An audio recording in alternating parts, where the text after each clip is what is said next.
Bismillahirrahmanirrahim. Assalamualaikum warahmatullahi wabarakatuh. Alhamdulillahi rabbil alamin. Wassalatu wassalamu ala ashrafil anbiya'i wal mursalin. Nabiina Muhammadin sallallahu alaihi wa ala alihi wa sahbihi ajma'in. Amma ba'd. Allahumma allimna ma yanfa'una wanfa'na bima 'allamtana wa zidna ilma. Allahumma aslih lana sya'nana kulla wa la takilna ila anfusina tarfata 'ain. Akhwati fid din rahimani wa rahimakumullah. Para jemaah ya pengajian Bumi Mengaji. Semoga Allah merahmati kita semua. Insya Allah kita akan melanjutkan pembahasan dari pembacaan kitab ya, Jami'ul Ulum wal Hikam lil Hafiz Al-Alama Ibnu Rajab Al-Hambali rahimahullah ta'ala. Nah, ini adalah sedikit ringkasan pada pekan yang lalu. Tafadhol Syekh Muhammad dibacakan ya. Baik, Ustaz. Dua pembahasan tentang makna menghapus dosa besar dan dosa kecil. Yang pertama, apakah kebaikan yang dilakukan itu menghapus semua dosa, termasuk dosa besar dan kecil? Ada dua pendapat. Pendapat pertama, pendapat jumhur ulama dan Ibnu Rajab cenderung dengan pendapat ini, yaitu amalan soleh hanya menghapus dosa kecil saja, secara otomatis. Beliau berhujjah bahwa taubat itu hukumnya wajib bagi pelaku dosa besar. Orang yang tidak bertaubat, Allah sebutkan orang yang zalim. Dalilnya adalah firman Allah, Auzubillahi minasyaitonirrajim, wa man lam yatub fa aulaika humuz zalimun. Barang siapa yang tidak bertaubat, maka mereka itulah orang-orang yang zalim. Quran Surah Al-Hujurat ayat 11. Dan ibadah yang wajib harus disertai niat dan tujuan, seperti taubat harus disertai niat, karena Allah dengan penyesalan dan bertekad untuk berhenti tidak mengulanginya lagi. Apabila sholat, apabila sholat dan wudhu dan amalan soleh lainnya secara otomatis menghapus dosa besar, maka ini menyelisihi kewajiban taubat. Seakan-akan ngapain diwajibkan taubat jika otomatis terhapus dengan amal soleh. Dan ini bertentangan dengan ijma. Dan juga jika dosa besar bisa dihapus hanya dengan melaksanakan kewajiban seperti sholat, puasa, atau zakat, maka tidak akan ada seorang pun yang punya dosa yang membuatnya masuk neraka selama ia melaksanakan kewajiban. Ini bahaya, mirip dengan pendapat kelompok Murji'ah, dan itu adalah pendapat yang batil atau sesat. Adapun dalilnya adalah sabda Nabi SAW,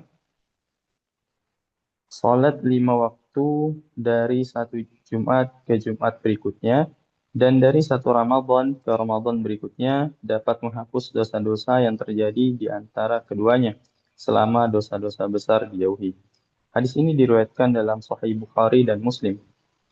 Pendapat kedua, sebagian ulama di antaranya Ibnu Hazm Al-Zahiri, bahwa amalan soleh seperti sholat, wudhu, dan lainnya bisa menghapus dosa besar secara otomatis. Dan pendapat ini telah dibantah oleh Ibnu Abdil Bar Qurtubi Al-Maliki dalam kitab Tahmid. Ibnu Rajab menguatkan pendapat pertama, jumhur, yaitu dosa besar tidak bisa terhapus otomatis dengan kewajiban, melainkan harus disertai taubat atau ditegakkan had atau mendapatkan hukuman di dunia. Nah, Dalil-dalil pendapat fad- pertama, eh, cukup cukup sampai sini. ya, Ustaz. Barakallahu fikum. Baik, terakhir kita masuk pada bagian ini, yaitu dalil-dalil yang akan disebutkan oleh Ibnu Rajab rahimahullah ta'ala tentang bahwasanya dosa besar tidak otomatis terhapus dengan amalan soleh ya, tetapi wajib bertaubat dari dosa besar tersebut agar dihapus dosanya. Dan beliau akan membawakan dalil-dalilnya pada kitab beliau ya, yang akan kita bacakan berikutnya. Baik. Qala mu'allif rahimahullahu ta'ala berkata mu'allif yaitu Al-Imam Ibnu Rajab rahimahullah taala dalam kitab beliau Jami'ul Ulum wal Hikam tentang syarah-syarah 50 hadis Nabi SAW, hadis yang ke-18. Wa mimma istadallu bihi ala anna al-kaba'ira la tukaffaru biduni taubah minha awil uqubah 'alaiha hadis Ubadah bin Samit. Kata beliau, dan di antara dalil yang menunjukkan bahwasanya dosa besar itu tidak otomatis terhapus dengan amalan soleh tanpa taubat atau tanpa hukuman ya, tanpa hukuman. Jadi dosa besar itu syarat agar Allah menghapusi kesalahannya, imma taubat atau dihukum ya, seperti hudud, had-had yang ditegakkan, atau hukuman-hukuman musibah-musibah yang menimpa dirinya ya, di dunia dan juga di akhirat. Kalau dia tidak bertobat ya. Di antaranya adalah hadis Ubadah bin Samit radhiyallahu taala anhu, beliau berkata, "Kunna inda Rasulillah sallallahu alaihi wasallam." Dahulu kami berada bersama Rasulullah sallallahu alaihi wasallam. Kemudian Nabi SAW bersabda, "Bai'uni ala an la tusyriku billahi syai'a wa la tusriqu wa la taznu." Baiatlah kalian kepadaku dengan baiat ya, dan berjanji kalian tidak akan mempersekutukan Allah dengan sesuatu apapun, kalian tidak akan mencuri, dan kalian tidak akan berzina. Kemudian Nabi membawakan ayat, "Faman waffa minkum fa ajruhu 'ala Allah." Barang siapa yang menunaikan janjinya di antara kalian, maka pahalanya di sisi Allah. Wa man asaba min dzalika syai'an, barang siapa yang melakukan dosa-dosa besar itu, sesuatu dari dosa-dosa besar itu, fa'uqiba bihi, maka dia dihukum akibat dosa besarnya, fahuwa kafaratun lahu. Maka hukuman ini merupakan penebus dosa atasnya. Jadi dosa besar itu, bagaimana cara penghapusannya menurut syariat? Dengan tobat, tobat nasuha diterima Allah, atau dengan hukuman ya, hukuman di dunia, atau nanti di akhirat ya Allah hukum. Maka hukuman-hukuman itu penghapus dosa besar tersebut. Dan sebagai orang yang mukmin yang cerdas, tentu kita ingin segera bertobat saja ya, daripada kita dihukum oleh Allah SWT yang sangat menyakitkannya. Kemudian Nabi SAW melanjutkan, "Waman asaba min dzalika syai'an."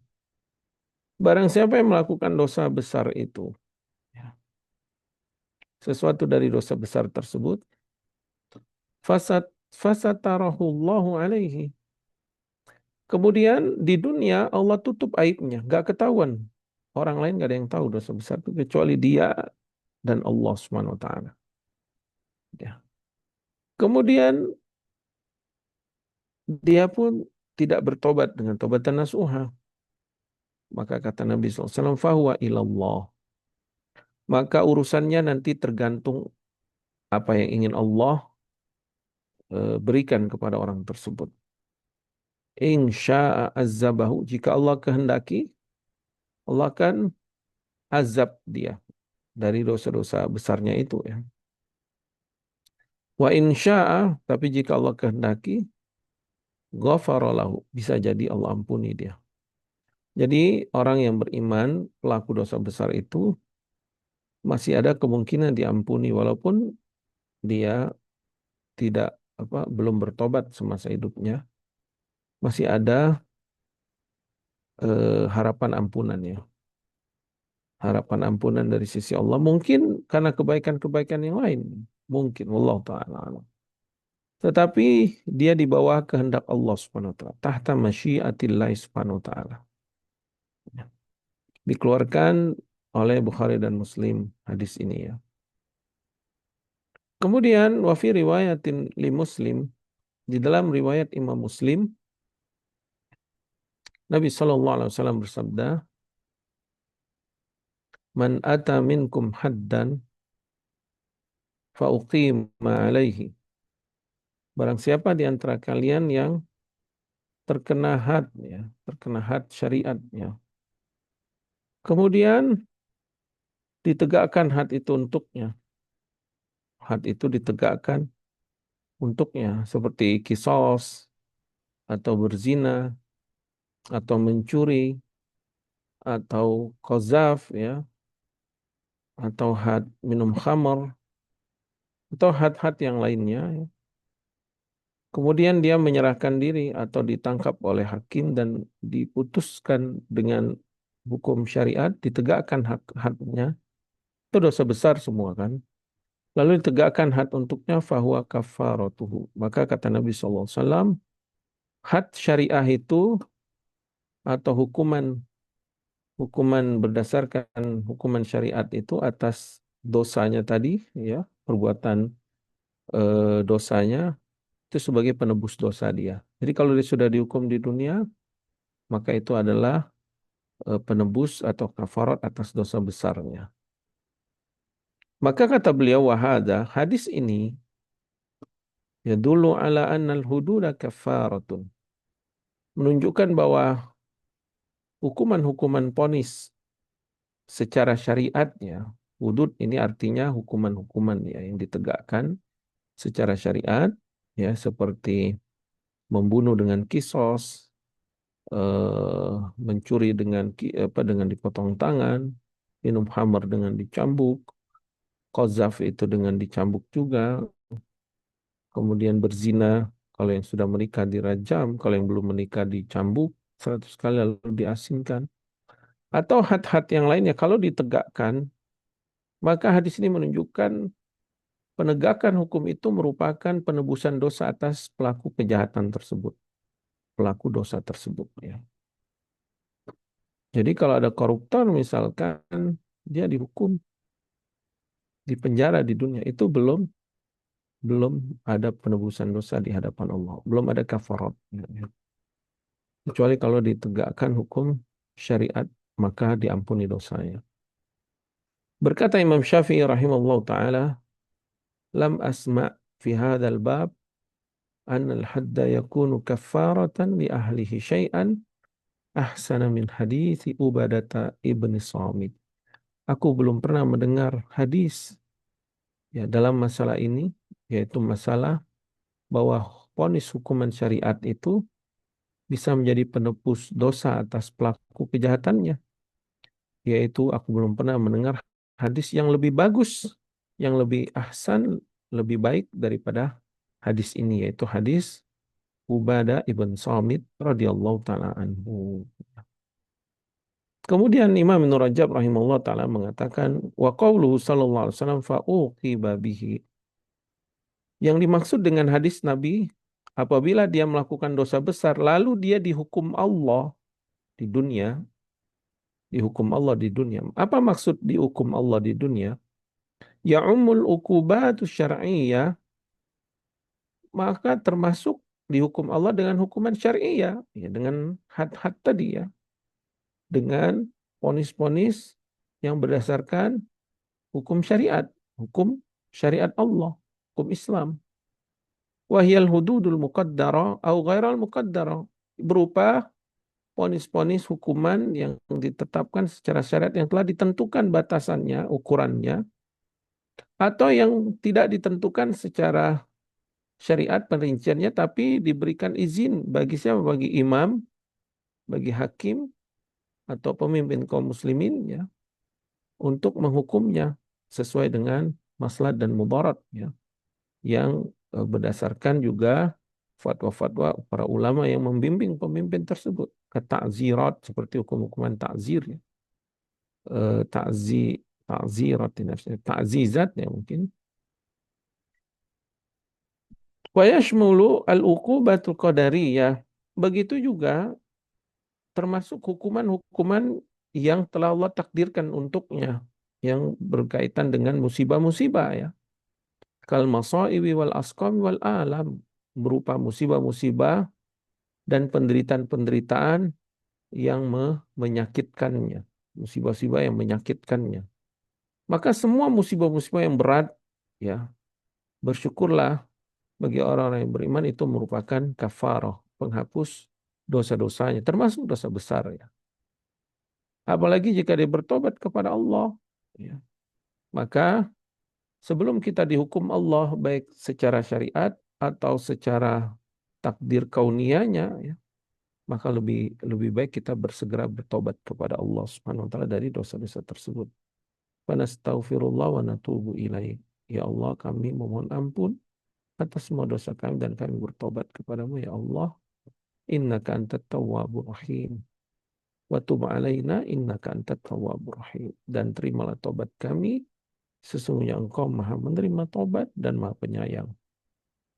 Fa innahu sahani Nabi sallallahu alaihi wasallam. Kemudian Ibnu Rajab membawakan hadis Nabi sallallahu alaihi wasallam, karena telah sahih datang dari Nabi sallallahu alaihi wasallam ya. Annahu qal, bahwasanya Nabi SAW pernah bersabda, ya di sini dikeluarkan Imam Ahmad, Imam Bukhari, Imam Baihaqi dan yang lainnya. Nabi SAW pernah bersabda, la yusibul muslima nasabun wala wasabun wala hammun wala huznun hatta syaukata yushakuha illa kaffarallahu biha khatayahu. Tidaklah menimpa seorang muslim keletihan di dunia ini, ya, sehingga dia menderita ya, atau penyakit ya, yang tak kunjung sembuh misalkan, atau penyakit yang dideritanya. Tidak juga dia ditimpa hamun, kegelisahan, wala huznun, tidak juga dia ditimpa kesedihan. Bahkan sampai pun duri yang menancap di kakinya, dia merasakan sakit dengan duri tersebut. Melainkan semua musibah dan penderitaan itu sebagai bentuk Allah mengampuni dosa-dosanya, sebagai bentuk kafarah, penebus dosa atas kesalahan-kesalahannya. Dan diriwayatkan dari Ali bin Abi Thalib radhiyallahu taala anhu, annal hadda kafaratun liman uqima alaihi. Kata beliau bahwasanya had itu, vonis hukum syariat itu ya, itu sebagai penebus dosa bagi siapa yang ditegakkan atasnya. Ditegakkan had tersebut atas pelaku dosa tersebut. Ya. Diriwayatkan Imam Bukhari, Imam Baihaqi, Afan, di dalam Sunan Kubra. Kemudian diriwayatkan juga bahwasanya beliau membawakan riwayat yang disebutkan oleh Imam Ibnu Jarir At-Tabari rahimahullah ta'ala. Ya. Wa dzakara Ibnu Jarir At-Tabari rahimahullah ta'ala fi hadhil mas'alati ikhtilafan bainan nas. Kemudian Imam Ibnu Jarir mufassir ya, eh, Imam Tabari ya, menyebutkan dalam masalah ini perbedaan pendapat di kalangan para ulama. Perbedaan pendapat dalam masalah apa? Dalam masalah apakah had itu, vonis hukum syariat itu sebagai penebus dosa atas pelakunya atau tidak, tetap wajib taubat. Maka para ulama berselisih. Akan tetapi Al-Imam Ibnu Jarir rahimahullah ta'ala menguatkan pendapat yang mengatakan bahwa warajjaha anna iqamatal haddi bimujarradihi kafaratun. Beliau menguatkan pendapat bahwa ditegakkan had secara otomatis itu sudah mengampuni dosa pelaku tersebut. Ya. Jadi dengan had itu sendiri sudah menebus dosanya. Walaupun dia belum sempat bertobat, tapi dia sudah dihukum di dunia. Ya, maka dosanya dihapus sebagai kafarat untuknya. Ya. Wa wahanal qawlu bi khilafi dzalika jiddan, dan beliau menganggap lemah ya pendapat yang menyelisihi pendapat ini. Bahkan beliau menganggap lemah sekali ya pendapat yang kedua tersebut. Qultu, maka aku mengatakan, yaitu Ibnu Rajab rahimahullah taala ingin menyebutkan riwayat-riwayat yang mengatakan bahwa had syariah atau vonis hukum secara syariat bagi pelaku dosa itu tidak serta-merta menjadi kafarah atau menebus dosanya, melainkan wajib dengan bertobat. Maka Ibnu Rajab rahimahullah taala akan membawakan riwayat siapa, apa pendapat siapa dan dari mana pendapat itu keluar. Beliau mengatakan waqad ruwiya an Sa'id bin Musayyib, telah diriwayatkan dari Sa'id bin Musayyib, tabi'in besar ya. Wa Safwan ibn Salim, juga Safwan ibn Salim rahimahumullah taala, anna iqamatal haddi laisa bikaffarah. Bahwasanya mereka menyebutkan had itu bukanlah penebus dosa. Wala budda ma'ahu minat taubah. Wajib kalau dia mau diampuni dosanya tetap harus ada taubat. Artinya jika di dalam syariat Islam ada seseorang melakukan dosa besar ya, seperti misalkan dia mencuri lalu dipotong tangannya. Pendapat yang pertama mengatakan dengan dipotong tangan otomatis diampuni dosanya karena sudah ditegakkan hukuman syariat sebagai kafarah untuk. Tapi pendapat yang kedua belum diampuni dosanya walaupun dia dipotong tangan, walaupun dia dihukum secara syariat. Wajib kalau ingin diampuni tetap harus taubatan nasuha. Warajjahahu ta'ifatu minal mutaakhirin. Dan bahkan ulama mutaakhirin seperti Al-Baghawi dan juga Ibnu Taimiyah di dalam tafsir keduanya ya, dan ini juga pendapat Ibnu Hazm Al-Zahiri yang menyebutkan bahwasanya wajib disertai tobat agar diampuni dosa ya. Wal awwalu qaulu Mujahid wa Zaid ibn Aslam wa Sari wa Ahmad. Adapun pendapat yang pertama yang mengatakan had itu adalah kafarah atau penebus dosa atas pelaku dosa besar, ditegakkan had itu. Ini adalah pendapat Mujahid, Zaid ibn Aslam, dan Imam Sari dan Imam Ahmad rahimahumullah ta'ala. Kan tetapi di sini Imam Ibnu Rajab rahimahullah ta'ala menguatkan pendapat yang pertama ini ya. Karena apa? Karena berdasarkan dalil-dalil yang nanti yang akan beliau sebutkan, dan juga beliau akan sebutkan bantahan dari dalil-dalil pendapat yang kedua ya.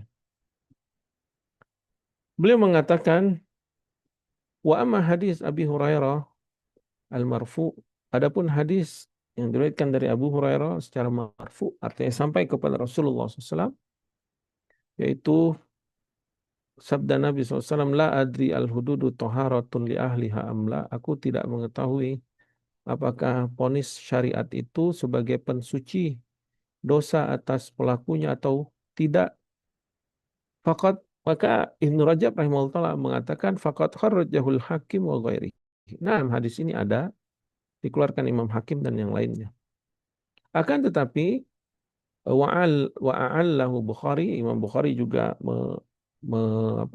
menjadikan hadis ini mu'allaq ya.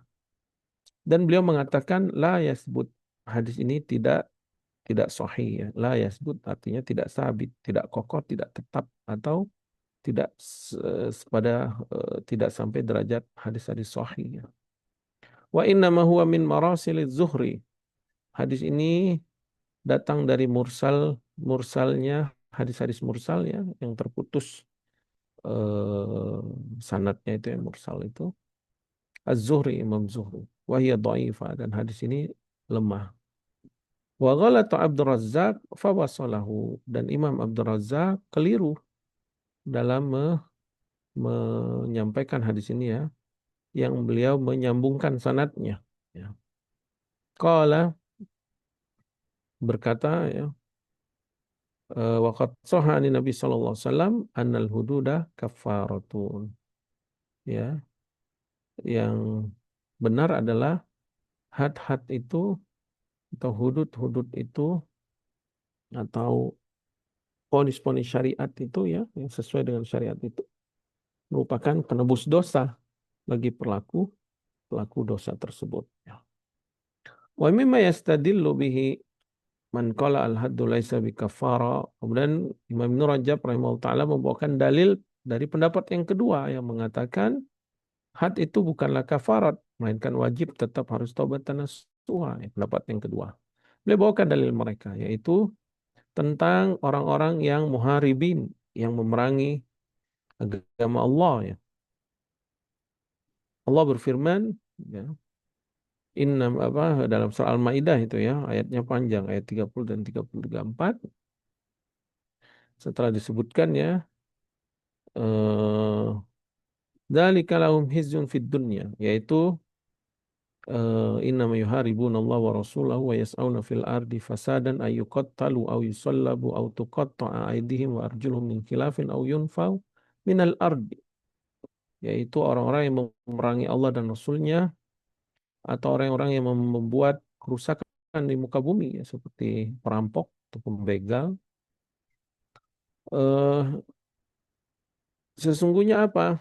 Balasan untuk mereka an yuqattalu, dikisos kalau mereka membunuh, au yusallabu atau disalib, maksudnya di pajang gitu ya, dihukum gantung apa dipajang itu, au tuqatta aydihim wa arjuluhum min khilafin atau dipotong tangan dan kakinya secara silang, au yunfau minal ard atau diasingkan dari tempat tinggalnya. Kemudian Allah berfirman, "Dzalika lahum khizyun fid dunya." Hukuman itu merupakan kehinaan untuk mereka di dunia. Walahum fil akhirati adzabun adzim. Dan bagi mereka kelak di akhirat ada azab yang pedih. Kemudian Allah menyebutkan illal ladzina tabu, kecuali orang yang bertobat. Maka pendapat yang kedua tadi mengatakan ini menunjukkan mereka walaupun dihukum tetap tidak diampuni dosanya sampai mereka bertobat. Karena Allah mengatakan kecuali mereka yang bertobat. Min qabli an taqdiru alaihim, sebelum mereka ditangkap. Kemudian Imam Rajab rahimahullah taala mengatakan wa dhahiruhu annahu tajtami'u lahum uqubatud dunya wal akhirah. Secara zahir ayat ini menunjukkan telah terkumpul kepada orang tersebut hukuman dunia dan akhirat. Wa yujabu anhu, adapun cara menjawab dari pendalilan ini bahwa dalil ini tidak serta-merta yang menunjukkan bahwa had itu bukanlah kafarat, kata beliau, bi annahu dzakara uqubatahum fid dunya wa uqubatahum fil akhirah wa la yalzamu ijtima'uhuma. Karena di dalam ayat ini Allah menyebutkan hukuman mereka di dunia dan hukuman di akhirat. Dan tidak serta-merta harus mendapatkan kedua hukuman tersebut. Jadi tidak serta-merta ya orang itu ketika melakukan dosa besar tadi ya, perampokan atau memerangi Allah dan Rasulnya, dia dihukum di dunia dan dihukum di akhirat, enggak serta-merta. Karena ada juga yang tidak tertangkap kan. Kemudian dia bertobat, masuk Islam misalkan. Atau di akhirat bisa jadi dia diampuni Allah. Karena tadi hadis Ubadah ibn Samit apa? Fa'amruhu ilallah in syaa azaba wa in syaa ghafara lahu. Ya. Urusannya nanti di hadapan Allah, jika Allah kehendaki Allah azab, jika Allah kehendaki Allah ampuni dosanya ya. Wala yalzamu ijtima'uma. Jadi nggak harus orang itu mendapatkan dua hukuman ini. Wa amma istisna man taba. Adapun pengecualian orang yang bertobat ya. Fa inna ma istisnahu min uqubati dunya khassa. Ayat ini bukan menunjukkan eh, apa tobat wajib, misalkan dia bertobat supaya nggak mendapatkan hukuman akhirat ya. Tidak, bahwa ayat ini kata Ibnu Rajab rahimahullah taala taubat pengecualian hanya untuk hukuman dunia saja. Ya, maksudnya apa? Kalau misalkan dia nggak ditangkap lalu dia bertobat ya dia nggak kena had ya, ya nggak ada yang mengetahui kejahatan, cukup dia bertobat dia tidak terkena had kan. Fa inna uqubatal akhirat tasqutu bitaubat qabla qudrati wa ba'daha. Karena hukuman akhirat itu akan jatuh dengan tobat sebelum dia ditangkap, ya, atau setelah ditangkap. Ya. Kemudian beliau menjelaskan wa qauluhu sallallahu alaihi wasallam wa man asaba syai'an min dalika fasatarahu Allahu alaihi fahuwa ila Allah in syaa'a azaba wa in syaa'a ghafara lahu. Sarihun fi anna hadhil kaba'ira man lakiyallahu biha kahanat tahta masyiatihi.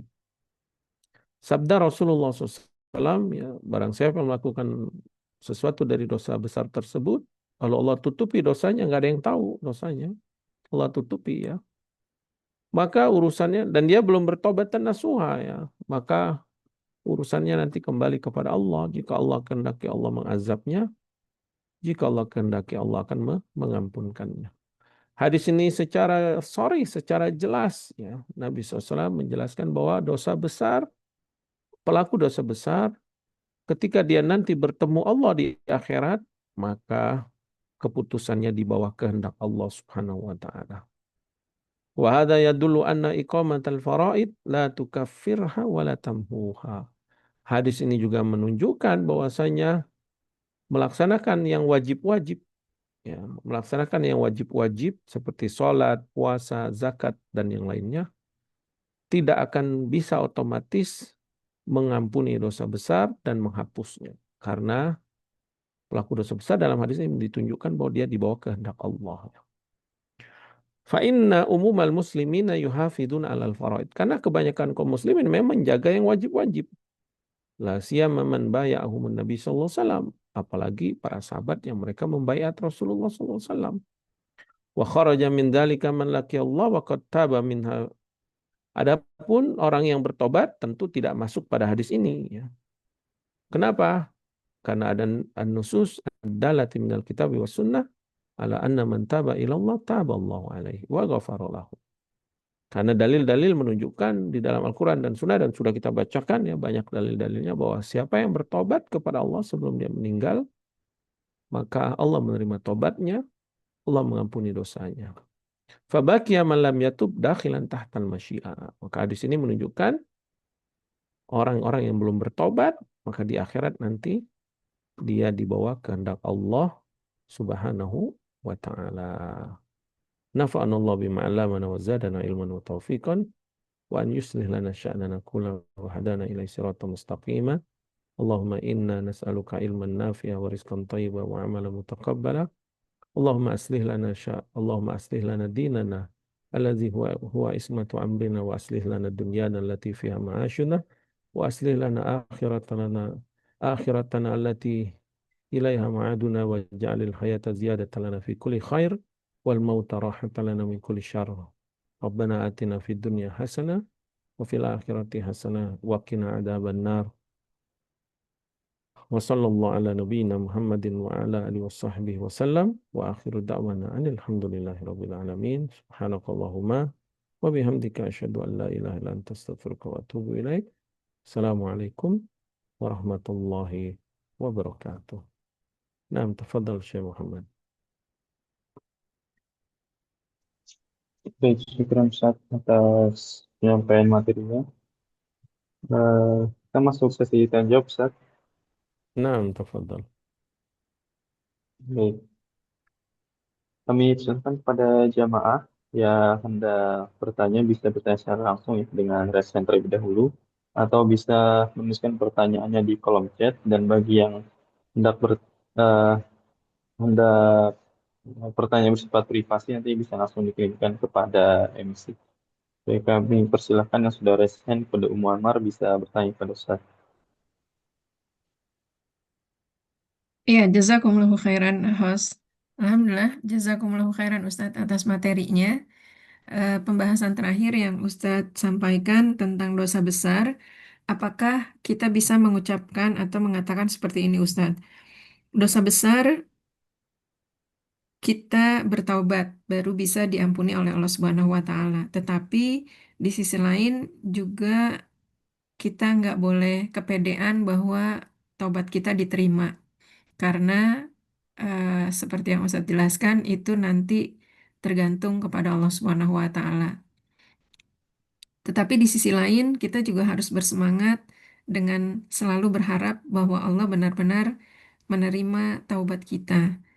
Nah, di antara pilar ibadah ini, Ustadz, bila kita pernah melakukan dosa besar itu, apa motivasi yang bisa Ustadz sampaikan supaya apa yang sudah dilakukan itu tidak mendapat azab dari Allah Subhanahu wa Ta'ala di dunia maupun di akhirat? Jazakumullahu khairan atas nasihat Ustadz. Baik, wa jazakumullah khair wa barakallahu fikum. Naam, eh, di antara pilar ibadah ya yang wajib ada pada hati orang-orang yang beriman ketika dia beribadah kepada Allah harus terpenuhi dengan tiga rukun ibadah tersebut. Di antaranya adalah mahabbah, rasa cinta kepada Allah Subhanahu wa taala sehingga dia akan semangat mencintai Allah dan apa yang Allah cintai, mencintai ibadah-ibadah yang Allah senangi, yang Allah perintahkan. Karena apa yang Allah perintahkan dan apa yang Allah puji itu merupakan ibadah yang Allah ridhoi dan yang Allah cintai. Seperti taubat, maka wajib kita menumbuhkan rasa cinta ini. Sehingga saat kita bertobat, tobat kita ikhlas karena Allah dan karena kita mencintai Allah Subhanahu wa taala. Bukankah orang-orang yang sangat mencintai pasangannya itu ketika dia melakukan kesalahan lalu dijauhi atau dimarahi oleh pasangannya, dia akan selalu minta maaf. Dia akan berusaha melakukan upaya apa saja agar pasangannya itu ridho kembali dan kembali menerimanya, kembali mencintainya, menyayanginya. Walillahil masalul a'la, tentu Allah tidak sama dengan makhluk ya. Apalagi Rabb kita Subhanahu wa taala, tentu kita harus terus ya berusaha mencintai Allah Subhanahu wa taala, mendekatkan diri kepadanya agar ibadah-ibadah yang kita lakukan itu semakin berkualitas dan semakin khusyuk kita melaksanakannya, termasuk taubat kita semakin nasuha. Allah Subhanahu wa taala berfirman, "Walladzina amanu asyaddu hubban lillah." Sesungguhnya orang-orang beriman itu sangat mencintai Allah. Kemudian Allah Subhanahu wa taala berfirman, "Innallaha yuhibbut tawwabin wa yuhibbul mutatahhirin." Sesungguhnya Allah sangat mencintai hamba-hambanya yang senantiasa bertobat kepadanya dan senantiasa bersuci. Maka wajib ya kita bertobat disertai dengan rasa cinta kepada Allah sehingga kita pun mencintai amalan-amalan yang dicintai Allah. Kemudian rukun berikutnya adalah rasa khauf. Wajib kita ada rasa khauf. Boleh ya, kita khawatir Allah akan mengazab, menghukum atas dosa-dosa yang pernah kita lakukan. Tetapi rasa khauf ini hendaklah justru memotivasi kita semakin dekat kepada Allah. Rasa khauf ini membuat kita semakin ingin melaksanakan banyak ibadah, ingin melaksanakan banyak kebaikan-kebaikan, ketaatan-ketaatan, banyak berzikir dan berdoa, agar dosa-dosa kita semakin diampuni Allah Subhanahu wa taala.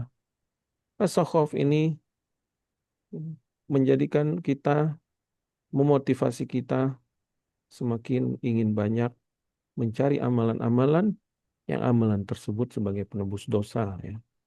Penebus dosa atas dosa-dosa kita yang telah lalu. Kemudian selanjutnya itu rasa khauf ini tidak boleh melahirkan keputusasaan, tidak boleh juga melahirkan kesedihan yang mendalam sehingga dia tidak mau beribadah, sehingga dia menjadi putus asa, sehingga dia menjadi kecewa, menyalahkan diri sendiri, atau mencari kambing hitam atas kesalahan itu sehingga membenci tempat, membenci orang, atau membenci apa-apa yang membuat dia jatuh ke dalam keterpurukan misalnya. Tidak boleh. Justru rasa khauf, rasa khawatir, rasa takut kita kepada Allah akan hukuman-hukumannya itu memotivasi kita semakin baik lagi. Kemudian rasa harap. Ya, wajib kita menumbuhkan rasa rasa harap, dan rasa harap yang tinggi kepada Allah Subhanahu wa taala ini juga akan memotivasi kita melakukan amalan-amalan soleh. Dan roja yang benar adalah rasa harap yang diikuti dengan perjuangan melakukan amalan-amalan ketaatan. Kalau hanya berharap tapi dia tidak melakukan ketaatan, tidak juga meninggalkan dosa, maka harapan ini adalah angan-angan dan ini tipuan syaitan. Allah Subhanahu wa taala berfirman, "Innal ladzina amanu wal ladzina jahadu wal ladzina amanu wal ladzina hajaru wa jahadu fi sabilillah ulaika yarjuna rahmatallah wallahu ghafurur rahim." Sesungguhnya orang-orang yang beriman, orang-orang yang berhijrah, orang-orang yang berjihad di jalan Allah, mereka itulah orang-orang yang berharap akan rahmat Allah Subhanahu wa taala. Ayat ini sangat jelas menunjukkan bahwa orang-orang yang berharap yang benar adalah orang-orang yang berjuang, yang berhijrah, yang beriman kepada Allah Subhanahu wa taala. Maka Allah Subhanahu wa taala pun mengabarkan wallahu ghafurur rahim. Maka Allah Maha Pengampun atas dosa-dosa mereka, dan Allah Maha Penyayang kepada hamba-hambanya, kepada mereka yang berharap hanya kepada Allah disertai dengan perjuangan, perjuangan ibadah, hijrah, mengganti perbuatan-perbuatan yang buruk dahulu dengan perbuatan yang baik di sisa-sisa waktu kehidupannya di dunia ini. Fanasallallahu at-taufiq, nasallallahu lana wa lakum at-taufiq ala kulli khairin, wa nasallallahu azza wa jalla an yataqabbal minna wa minkum at-taubata fatub alaina ya Rabb innaka antat tawwabur rahim. Naam, wallahu ta'ala alam. Satu lagi boleh Ustadz? Naam, tafadhal. Ya. Assalamualaikum warahmatullahi wabarakatuh. Ustadz, mohon Assalamualaikum warahmatullahi wabarakatuh. pencerahannya ketika misalnya kita melihat para koruptor. Mereka itu tidak pernah jera walaupun sudah ada contoh-contoh hukuman atau contoh-contoh musibah yang dialami dia atau keluarganya. Dan ini bukan saja misalnya koruptor di tingkat pemerintahan, tetapi sampai di tingkat masyarakat umum pun terlihat bahwa korupsi-korupsi baik secara materi atau imateri menjadi hal biasa dan orang-orang menganggap jadi biasa. Padahal di sisi lain dia juga tahu itu salah. Apakah ini bisa dikatakan bahwa karena sudah sering melakukan kekotoran, akhirnya kotor itu jadi tidak berasa? Tetapi apakah ini salah Ustadz bila kita menganggapnya seperti itu? Jazakumullahu khairan atas pencerahan Ustadz. Wa jazakumullah khair, barakallahu fikum. Nah, kita ketahui bahwasanya Allah Subhanahu wa taala ya Maha Hakim, Maha Pemilik bijaksana, Maha Adil, dan Allah Subhanahu wa taala Ar-Raqib, yang Maha mengawasi hamba-hambanya. Dan Allah Subhanahu wa taala As-Sami' Al-Alim, Maha mendengar lagi Maha melihat. Allah Subhanahu wa taala mengetahui apa yang ada di langit dan apa yang ada di bumi. Begitu juga Allah Subhanahu wa taala di antara sifat-sifatnya adalah Sari'ul Hisab, Maha cepat perhitungannya. Ya, maka jangan pernah kita meremehkan dosa-dosa yang dilakukan, baik dosa-dosa individu atau dosa-dosa berjamaah, atau dosa-dosa yang sudah tersistem, ya, seperti dosa-dosa korupsi, dosa-dosa berkhianat yang itu sudah dibuat oleh sistem itu sendiri sehingga manusia sulit lepas darinya. Ketahuilah ya, bisa jadi eh, keterpurukan ekonomi, kerusakan moral, kerusakan sosial, kehancuran rumah tangga, itu merupakan hukum-hukuman yang bahkan mungkin tidak dirasakan oleh hamba-hamba itu sendiri. Bisa jadi juga ya bencana-bencana alam seperti gempa, longsor, angin yang dahsyat, ya. Itu juga merupakan peringatan dari Allah atas dosa-dosa yang sudah bertumpuk, bertumpuk, dan bertumpuk. yang manusia lalai darinya, yang mungkin sudah sering diperingatkan tapi dia terus tetap pada perbuatan dosanya. Maka takutlah kita kepada Allah Subhanahu wa taala akan hukuman yang bisa jadi datang secara tiba-tiba. Allah Subhanahu wa taala berfirman, "Falamma nasu ma dzukiru bihi fatahna 'alaihim abwaaba kulli syai'in hatta idza farihu akhadnahum baghtatan fa idahum mublisun." Maka ketika mereka melupakan peringatan-peringatan yang telah Allah berikan, ya, kepada mereka, kami bukakan bagi mereka pintu-pintu kesenangan. Dan ini bahaya, ini istidraj, ya. Ini adalah istidraj. Walladzina kadzdzabu biayatina sanastadrijuhum min haitsu la ya'lamun. Kata Allah, orang yang mendustakan ayat kami, bisa jadi mereka itu dilapangkan dalam waktu yang sebentar untuk dihukum dengan azab yang berat. Ya. Falamma nasu ma dzukiru bi fatahna 'alaihim abwaaba kulli syai'in. Kemudian Allah bukakan pintu-pintu itu. Kemudian setelah itu mereka pun farihu bima utu, merasa senang, merasa bangga, ya, merasa kesalahan-kesalahannya tidak ada hukumannya, tapi tiba-tiba fa'akhadnahum baghtatan, tiba-tiba kami menghukum mereka dengan tiba-tiba, faidahum mublisun, mereka pun akhirnya menjadi putus asa, terpuruk, ya. Padahal itu semua akibat kesalahan dan dosa-dosa mereka. Dan bisa jadi dosa tersebut merupakan banyaknya permusuhan, banyaknya peperangan, banyaknya kezoliman-kezoliman dari orang-orang yang memiliki kekuatan seperti yang kita saksikan di hari ini. Bahwa peperangan tersebut juga bisa jadi merupakan hukum-hukuman atas kesalahan-kesalahan yang telah bertumpuk-tumpuk yang dilakukan oleh manusia itu sendiri. Ya. Wa nasallallahu alaihi wal afiyah wa an yuslilana sya'nana kullahu innaka anta as-sami'ul alim. Sallallahu ala nabiyyina Muhammad wa ala alihi wasallam wa akhiru da'wana alhamdulillahi rabbil alamin. Subhanakallahumma bihamdika asyhadu an la ilaha illa anta astaghfiruka wa atubu ilaik. Assalamualaikum warahmatullahi wabarakatuh. Yang tafadhal Syekh Muhammad. Barakallahu. Assalamualaikum warahmatullahi wabarakatuh. Waalaikumsalam warahmatullahi wabarakatuh. Syukran wa jazakumullah khairan Ustaz atas materi yang sudah disampaikan pada kesempatan kali ini serta jawaban dari pertanyaan yang sudah diajukan oleh jamaah. Kami ucapkan jazakumullah kepada jamaah yang sudah dapat hadir di kajian kita pada malam hari ini. Eh,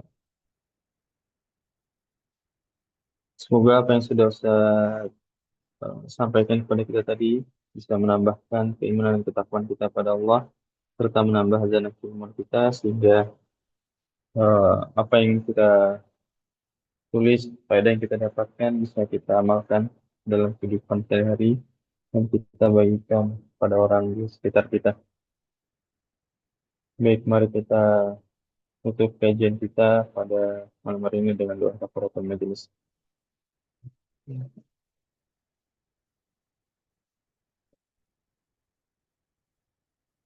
Baik, sebelum kajian ditutup, kami informasikan kepada jamaah bahwasanya insya Allah besok di hari Ahad akan kembali dilanjutkan kajian kita membahas kitab Tafsir Sa'di yang akan melakukan pembahasan Quran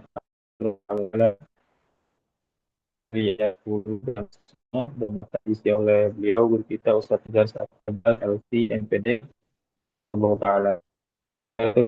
Jamaah sekalian untuk ikut dalam kajian hari serta mencari informasi tersebut seluas-luasnya kepada keluarga maupun rekan dari para jamaah. Baik, kami selaku panitia dari Bumi Ngaji mengucapkan permohonan maaf jika terdapat kekurangan atau kesalahan dalam penyelenggaraan kajian pada kesempatan kali ini.